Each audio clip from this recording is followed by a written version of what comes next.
This is Boban Marjanovic, and you listen to Step Back. I like this, TK. I like this, TK. I like that. Yeah, it's the Mavericks, all about action. Don't do no acting, no Samuel Jackson. Dirk get the ball, you know that it's magic. Post move deadly, yeah, get tragic. Luke with the ball, yeah, get nasty. He'll drop 30, don't gotta ask him. Got Kristaps, coach at the Adam, I spaz like Dallas. Seth thought I'm rapping, God. If Luka shoot the ball, you know that it's cash. But my boy still looking to pass. Now he got my boy Kristaps, looking like Dirk and Nash in the gap. They just want a ring, wanna fill the gap on your team head. I ain't talking hats, dang, go relax. Still at the champs, defense still coming with the cannabis flow. How's it going, everybody? Welcome into another edition of the Step Back, a Mavs podcast. I'm your host, Dalton Trigg. I'm joined as always by my co-host and Sports Illustrated Dallas basketball colleague, Matt Galatson. Matt, how you doing tonight? Doing great, man. Was a Mavs Media Day this past week, and really enjoyed it. It was a little bit of a madhouse, but it's an exciting year, so there was a lot of people around, and you can tell there's a lot of excitement everywhere. So it's it was a fun time. Yeah, Mavs Media Day, that was a lot of fun. You get to finally see all of the new faces in their Mavs uniforms, and you get some of the fun pictures like we saw with JJ Barea and KP and Boban together. That was fun. By the way, we discussed it on last week's pod, but JJ Barea is officially 5'10", which makes me happy because I knew he wasn't taller than me. I knew it. Right. Yeah, so he's 5'10", and it definitely shows in that picture with Boban and KP. But Media Day, always fun. Wish I could have been there with you, Matt, but I mean, you and Fish had it covered pretty well, and training camp opened up this week. The Mavs will take a break on Friday, and then they'll be back at it on Saturday. But what's your initial takeaways or your early takeaways from the Mavs in training camp so far? Well, we heard them talk a lot about what their approach is going to be to the season, and obviously everything's going to center around Luka and KP. You can tell that by the way they're marketing the two guys. They're the faces of the franchise. They're going to be the new culture of this franchise going forward. Rick Carlisle said as much on Media Day. Right. But they're going to have a renewed focus on the defensive end. That's something that Rick talked a lot about, and apparently they're going to shoot more threes than they've ever shot before. And which is crazy. Yeah, considering they set a franchise record last year, that's a lot. But they acquired a couple of shooters recently in Kristaps and Seth Curry that can really shoot the basketball. So maybe they'll have some better results this year. I know we'll talk about Seth in a bit in particular, but it's going to be different. Things are going to look a little bit different. They're going to be bigger. They're going to be longer. They're going to be better, and I don't just mean from a talent standpoint necessarily, but it seems like there's also some more cohesion with the group. There's always been so much turnover with the Mavericks, and there's more turnover this year, but there's also a foundation in place. Right. And normally it's just it was just, hey, here's Dirk, and then the rest of the roster, or here's Dirk and JJ, and then the rest of the roster comes in and out every year. But there's some guys here who are going to be very comfortable playing with one another, and I think that's really important. Yeah, I mean, my main two takeaways so far this week, from what I've seen, from what I've heard, it just kind of feels like there's a renewed energy around the entire team, around the entire franchise.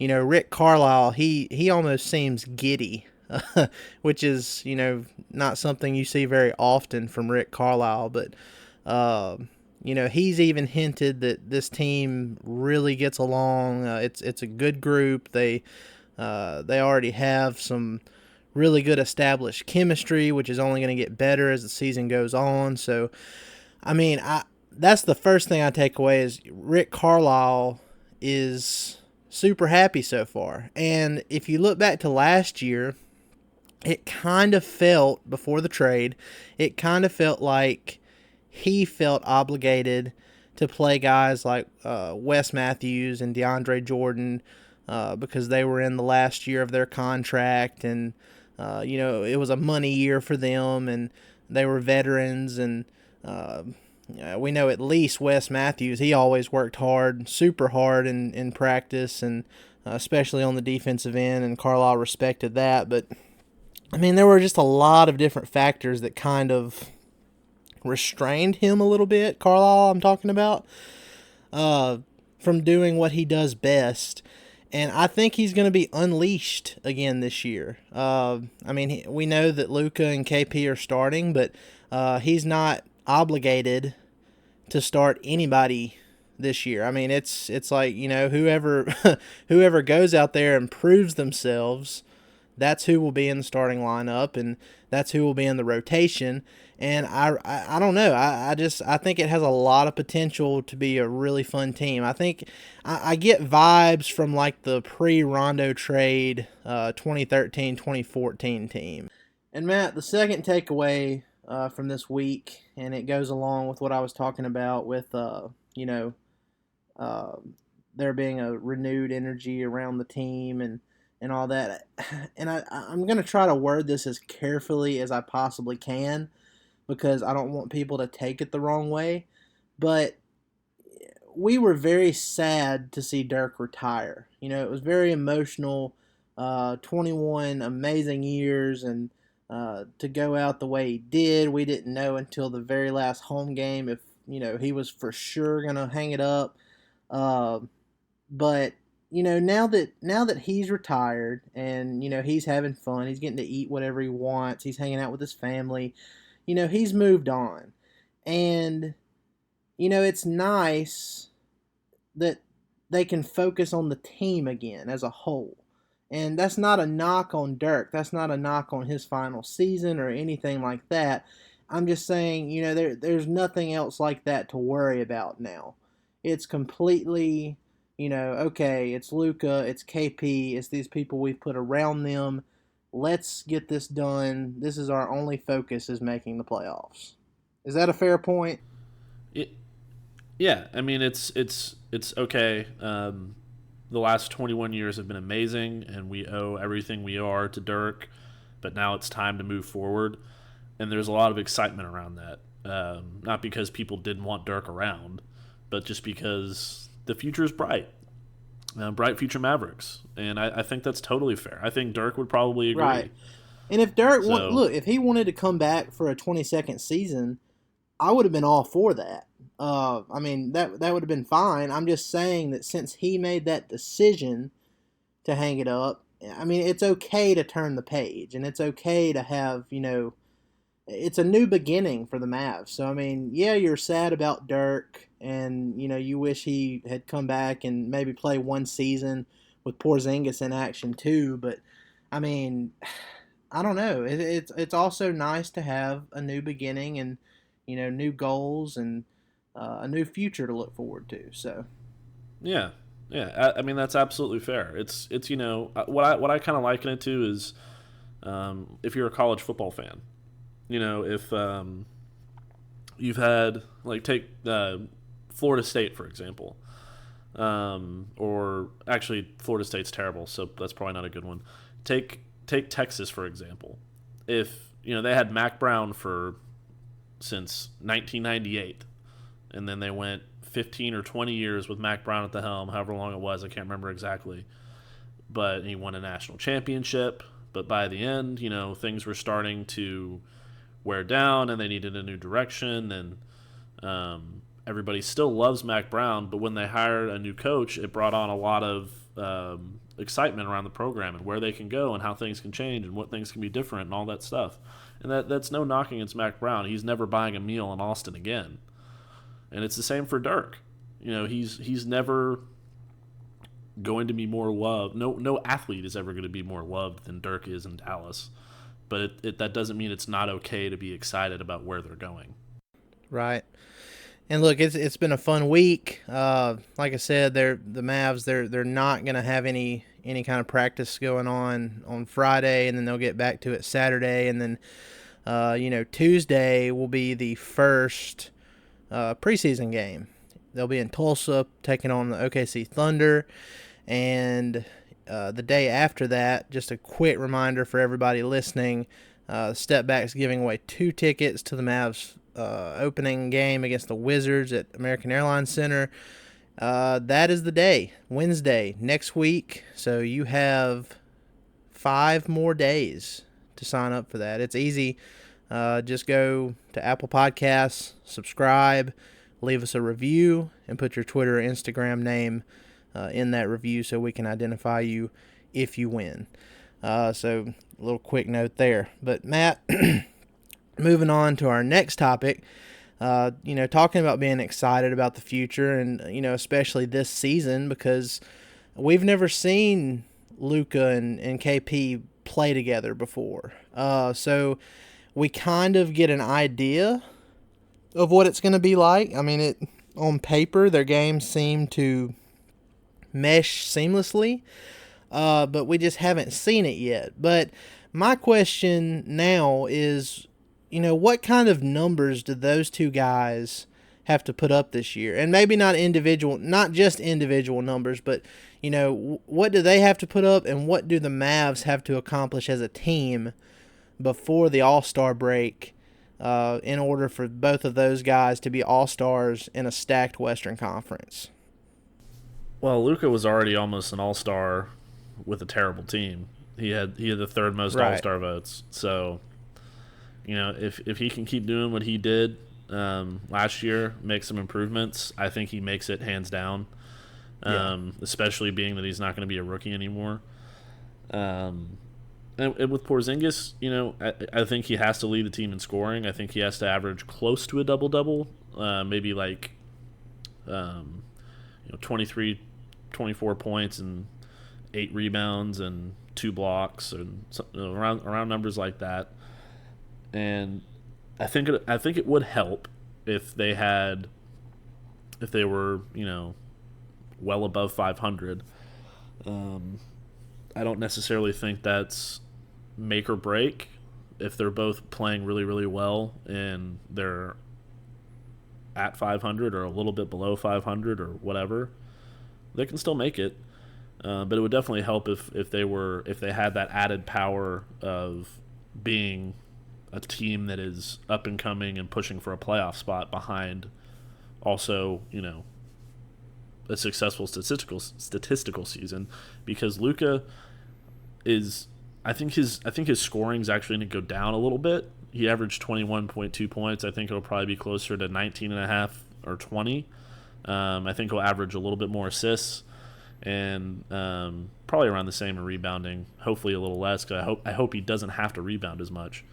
Because he's not going to have as much as a scoring burden with Porzingis on the floor. Hopefully. We'll see. That's where we disagree a little bit. I do agree that that Luka probably makes it to the All-Star game this year. If he shows improvement, especially with his efficiency, and if the Mavs are in that playoff hunt as they approach the All-Star game. But as far as the scoring thing goes, I think he's definitely going to see a little uptick this year, because he only played 32 minutes a game last year, and that was with him not in the greatest of NBA shape either, and the guy looks amazing now. Like, I could easily see him playing 35, 36 minutes a game, and getting that scoring average up to around 25 points per game. And another thing that hasn't been taken into consideration, and you may not have thought of this, and you might agree with me here, but he shot 71% from the free throw line. If he even ups that to like 80% this season, that's at least, 2-3 more points added to his scoring average. Sure. Yeah. So that's fair.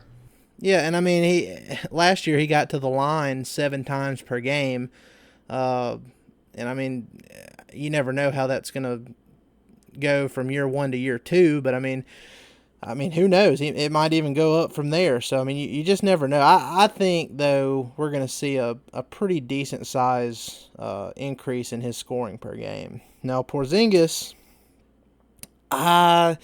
it's harder to tell with him because we've talked about it before on previous pods, but it's just an unprecedented situation with him. Never really had someone with his ability at his height come back from an injury, after taking this long. So, I mean, we really don't know exactly what to expect, but he looks good. He says he feels 100%. I've loved seeing the videos of him putting up shots with Luka this week. It's I don't know about you, but just finally getting to see that, it gives me the warm fuzzies, Matt. But yes, of course. I think it's safe to say that he'll average over 20 points a game. I'm not sure exactly what he'll average there. I think anywhere between 7 to 9 rebounds a game is doable, and I think he'll definitely be in that 2 blocked shots per game too. So I think it's possible that both players could make it to the All-Star game. I think Luka's if I had to put money on one of them, I would pick Luka first.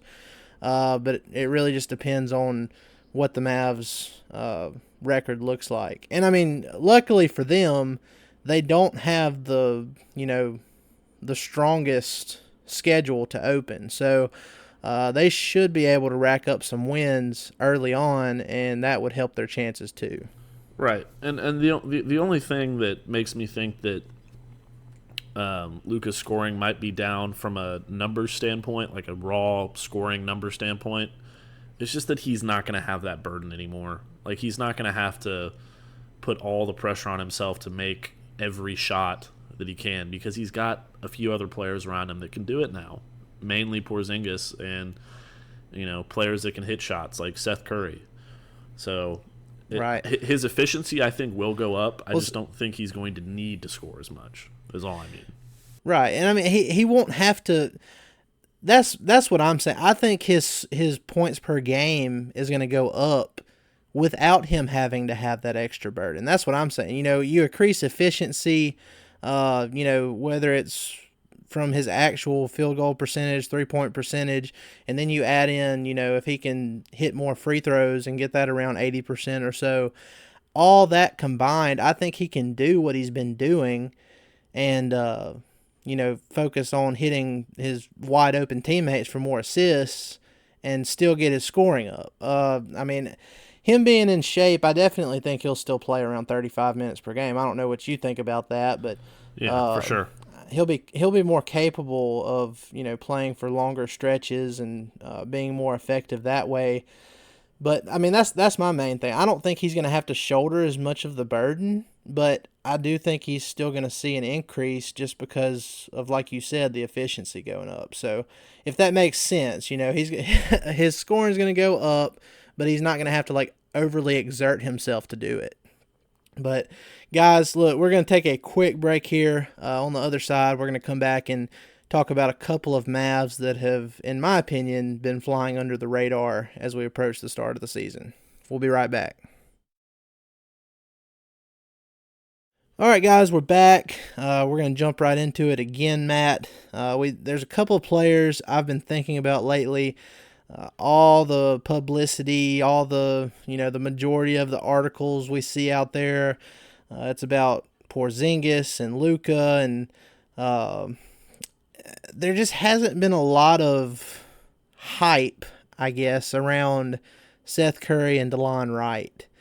And to me, I mean, I think their importance for this season coming up is severely underrated. I mean, what do you think about that? Well, yeah, of course. In my perfect world, they would both start with Luka, but that's not going to happen. It's not a big enough lineup, and yada yada yada and whatever. But they both provide things that the Mavericks desperately need. Each one brings a different thing to the table. You're going to go into depth on Seth, so I'll talk a little bit more about Delon here. He is an elite perimeter defender. He can guard 3 positions at minimum. The Mavericks' last player like that was Wes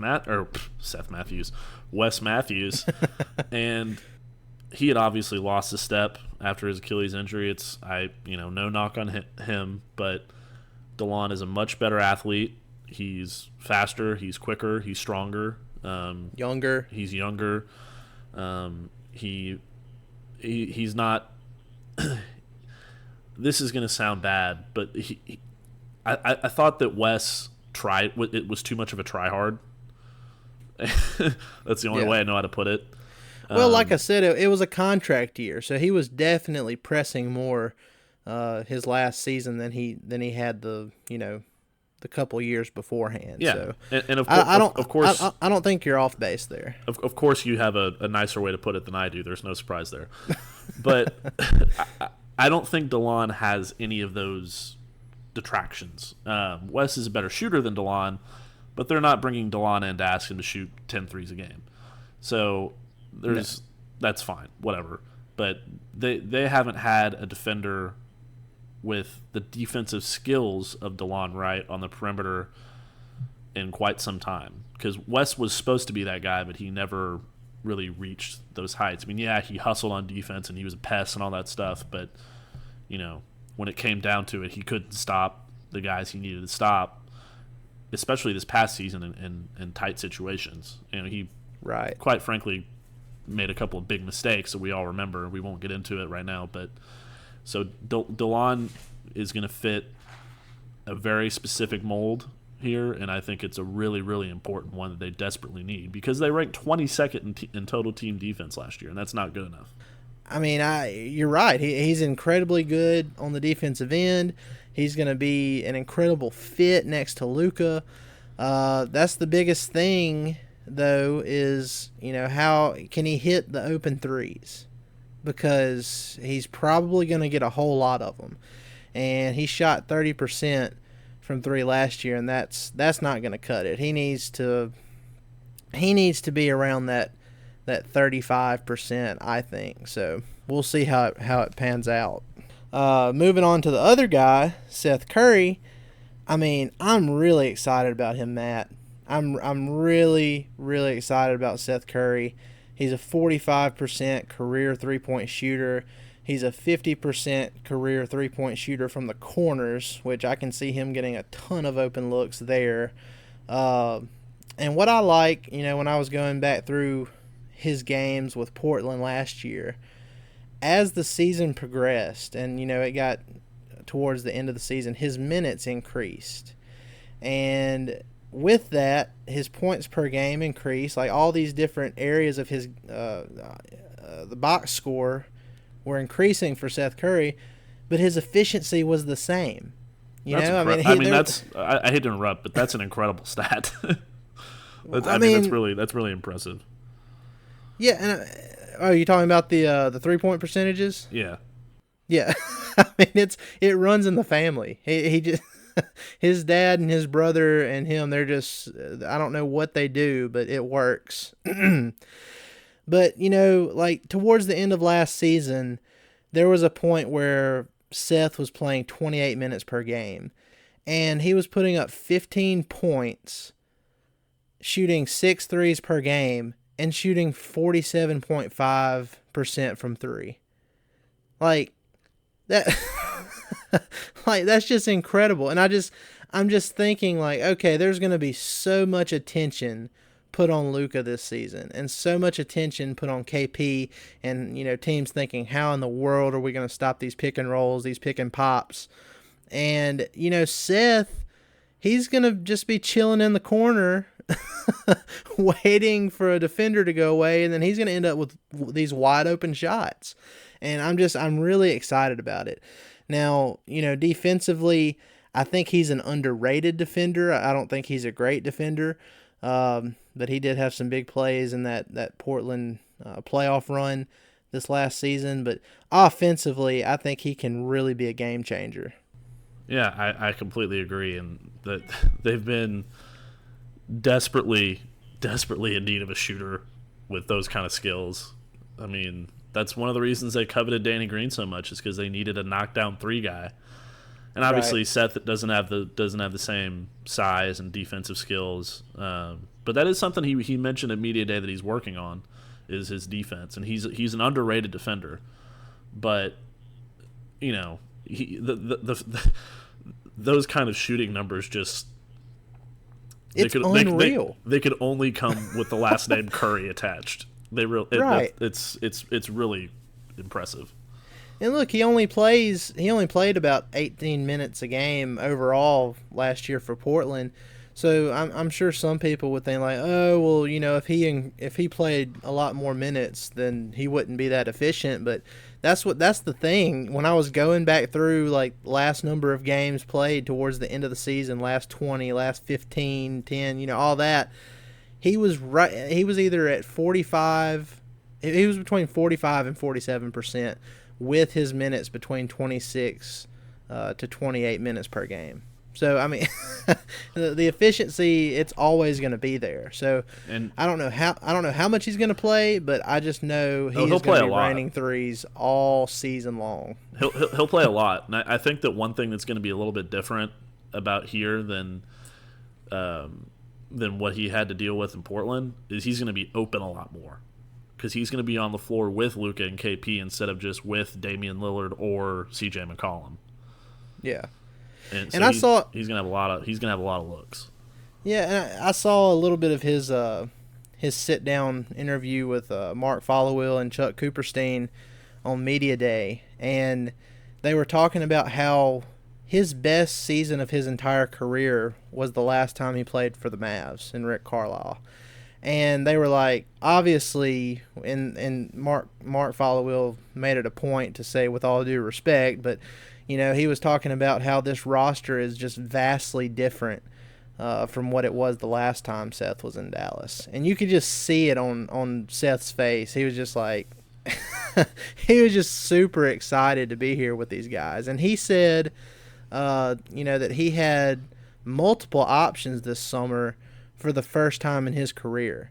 And, he chose Dallas because of Rick Carlisle, the coaching staff, and he envisioned him being a perfect fit with Luka. So all that was great to hear, and I'm really excited about what he brings to the table. But just off the top of your head here, do you remember exactly how much Seth and Delon Wright are making yearly? I'm trying to look that up because I have a point I want to make. I mean, off the top of my head, I think Seth is around $8 million. Delon, the number escapes me. You're really putting I think me on it's the spot 9. here. I think it's 9. So 8 and 9 million. So 17 million combined for Seth. That's what Wes made last year for two Well, players who are both going to be bigger impacts. Well, see, here was my thinking. They wanted Danny Green, and what Danny Green signed with the Lakers for like $15 million per year. Well, I mean, if you combine Seth and Delon Wright, does that not kind of fit the Danny Green mold? Yeah, I mean, and it's two players, so they're paying the same amount for two players who do kind of the same things they were wanting from Danny Green. So I mean, if you put it that way, you can kind of see where the Mavs' thinking was there. Yeah, I think that's a good point. I mean, we're both really excited for both Delon Wright and Seth Curry, and can't wait to see them get on the court and see how they mesh with Luka and KP. But there's an urgency this year, even though it's basically a brand new team. They need to get into the playoffs, and pretty much every player has voiced that. It's not going to be easy. It never is in the West, but after missing the playoffs for 3 straight seasons, there's just an urgency all around that we need to make this happen. Yeah, and you gotta run before you can walk, and I mean, sorry, you gotta walk before you can run. So got to run before you get tired and have to walk. But anyway, guys, look, we're going to have a lot more to talk about next week as the preseason starts. And, it's not going to be long now, Matt, that the regular season will be underway. And we will be going at full speed over at DallasBasketball.com. So be sure to check out all of our work there. Matt and I and Fish and our guy Matthew Postins, we all have some really great stuff up at DallasBasketball.com right now, so be sure to check that out. Matt, anything else before we head off here? No, I think that's it. We got a lot of good stuff up at the website, and we got more stuff coming, just like Dalton said, so just make sure you check it out. Yeah, and look, guys, be sure to like, rate, and subscribe to the pod on your favorite platforms, and we also have a YouTube channel now, and we weren't real active with that at the beginning, but we're trying to do more stuff with that now. And I know Matt and Fish, they have some post-game stuff they're going to be doing throughout the season. We're going to be putting all that on the YouTube channel as well. So be sure to go and take 5 seconds and subscribe to us there. It's so free. You never miss. Yeah, it's free. And our goal is to get to 1,000 subs. I think we're around 300 right now, if I'm not mistaken. So once we get to 1,000, we'll be able to do live broadcast stuff, and it really opens some more doors for us. So be sure to go there and subscribe when you can. Yeah, you're gonna see a lot. You're gonna see a lot more of my face this year. Yeah. For whatever that's worth, you're gonna get to see a lot of all of our faces. So. Immediately 100 people go unsubscribe. We go from 300 down to 100. But anyway, guys, Look, we appreciate it. Be sure to tune in next week and the week leading up to the regular season. We have a very special guest. But you guys have a great weekend. We'll see you next week.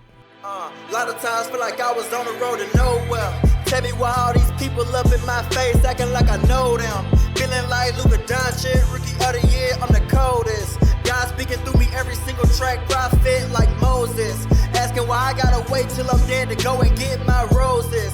Feeling like Mavs 2019, grinding, unfocused. I used to go to bed at night discouraged, so hopeless. Went through the same pain, my friends chose drugs to cope with. Now I'm reading all these hating comments, man, it got me in motion. I had to whip up the potion, I ain't even with the boast.